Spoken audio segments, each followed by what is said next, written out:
जिसे जिलाना चाहे कोई मार नहीं सकता, अल्लाह जिसे मारना चाहे कोई जिला नहीं सकता।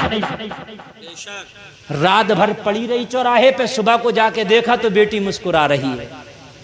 ना सर्दी से मरी, ना किसी दरिंदे ने नुकसान पहुंचाया। उठा के घर पे ले आया, घर पे लाने के बाद बोला ना मरी। दूसरी रात आई, फिर उसी चौराहे पे रख दिया। सुबह जाके देखा फिर मुस्कुरा रही है। तीसरी रात आई, फिर चौराहे पे जाके रख दिया। सुबह को जाके देखा फिर मुस्कुरा रही है। लोगों तीसरे दिन माँ की गोद में डाल के बोला इसकी मौत ही नहीं है। अगर मौत होती तो 3 रातें इसको मैं चौराहे पर जंगल में छोड़ के आया, कोई दरिंदा खा जाता या सर्दी की वजह से मर जाती, लेकिन इसकी मौत ही नहीं है। अब मैंने इसकी जान को बख्श दिया। सुभान अल्लाह। बच्चों को बता रही है, कहने लगी बच्चों को बता रही है। वो बच्ची बड़ी होती गई, बड़ी होते होते एक बार वो औरत फिर उम्मीद से हुई। जब फिर उम्मीद से हुई तो इस बार बेटे ने जन्म लिया। किसने? बेटे ने। और एक बेटी का इंतकाल हो गया। बेटी 4 रह गई, बेटा 1 हो गया।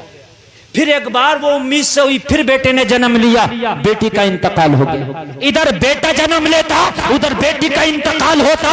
अलगरज ये 4 बेटे फिर पैदा हुए, 4 बेटियां इंतकाल कर गई।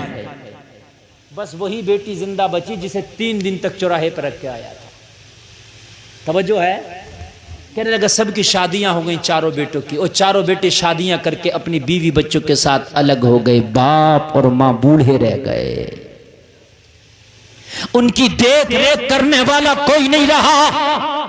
4 बेटे अपने अपने कामों पे चले गए। लेकिन जब वो बेटी जवान हुई तो उससे देखा ना गया कि उसकी बूढ़ी माँ चूल्हा फूंकती है, उससे देखा ना गया कि उसका बूढ़ा बाप मजदूरी करता है। उस बेटी ने कहा ओ बाप, ओ माँ, जब तक मैं जिंदा हूँ तुझे चूल्हा नहीं फूंकने दूंगी, तुझे मजदूरी नहीं करने दूंगी, चाहे कुछ भी करना पड़े, लेकिन घर में बिठा के खिलाऊंगी।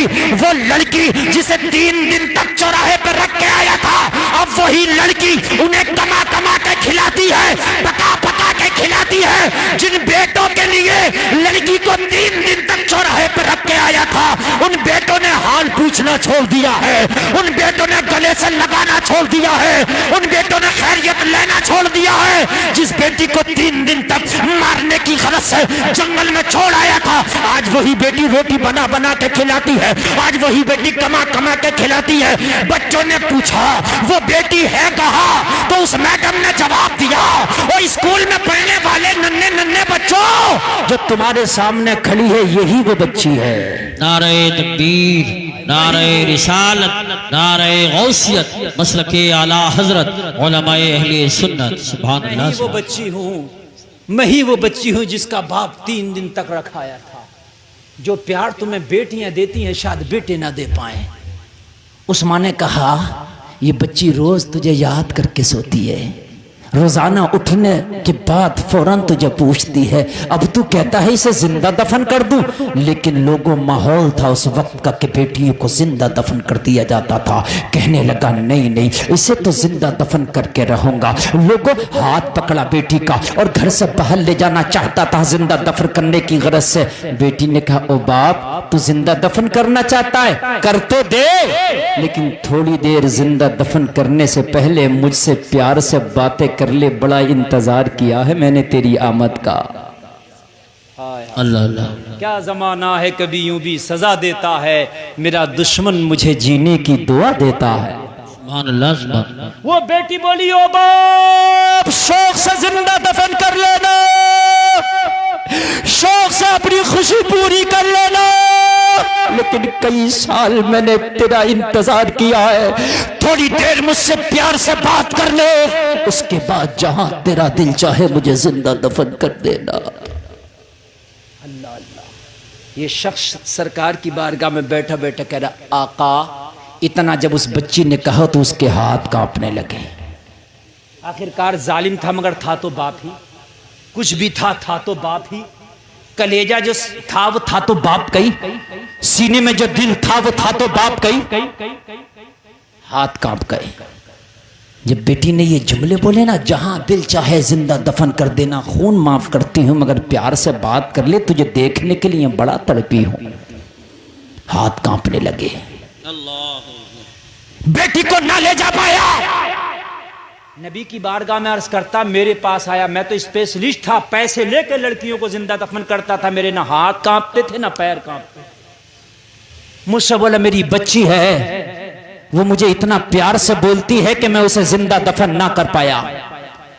मैं घर से उसे घसीट के लेके जाना चाहता था, मगर उसके प्यार ने मेरे पैरों में जंजीर डाल दी है, उसके प्यार ने मेरे इरादों पर पानी फेर दिया है। मैं चाहता हूं कि मेरी उस बेटी को तू जिंदा दफन कर दे, जो तेरी फीस होगी तुझे दे दूंगा। नबी की बारगाह में अर्ज करता, हुजूर मैंने उसकी फीस तय कर ली कि तेरी बेटी को जिंदा दफन करने की फीस ये होगी। कहना फीस तय हो गई। अर्ज कर रहा, आका वो 100वीं लड़की थी, 99 इससे पहले मैं जिंदा दफन कर चुका था। कितनी दफन कर चुका था इससे पहले? जोर से बोलो जरा। 99 में इससे पहले जिंदा दफन कर चुका था।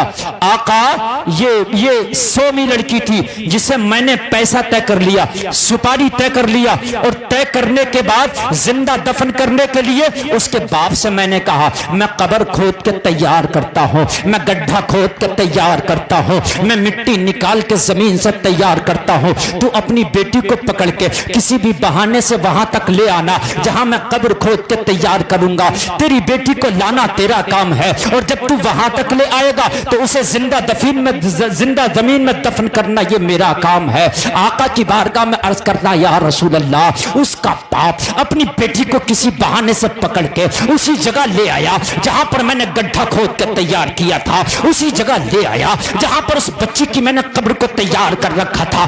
जैसे ही बेटी की निगाह मेरे चेहरे पे पड़ी, बच्ची की चीख निकल गई, कहने लगी, ओ बाप, तू किस जल्लाद के पास ले आया है? ये तो जिंदा बच्चियों को दफन करता है। ओ बाप, तू किस जालिम के पास ले आया है? इसने आज तक किसी लड़की को नहीं छोड़ा है जिसे जिंदा दफन नहीं कर दिया है, इसे मुझको इसके पास ले आया। ओ मेरे बाप, अगर जिंदा दफनी करना था तो अपने हाथ से कर देता, इस जल्लाद के पास न लाता। बेटी की चीख निकली, कहने लगा, बाप के दिल पे भी भूत सवार था जिंदा दफन कराने का। बाप ने बेटी का हाथ पकड़ा, हाथ पकड़ने के बाद मेरे हाथ में थमा दिया। आका, मेरे हाथ में जब इस बेटी का हाथ आया, मैंने खींच के धक्का दिया, कब्र में गिरा दिया। बेटी कब्र में गिरी, और जब कब्र में गिर के उठी तो मैंने जिस कुदाल से कब्र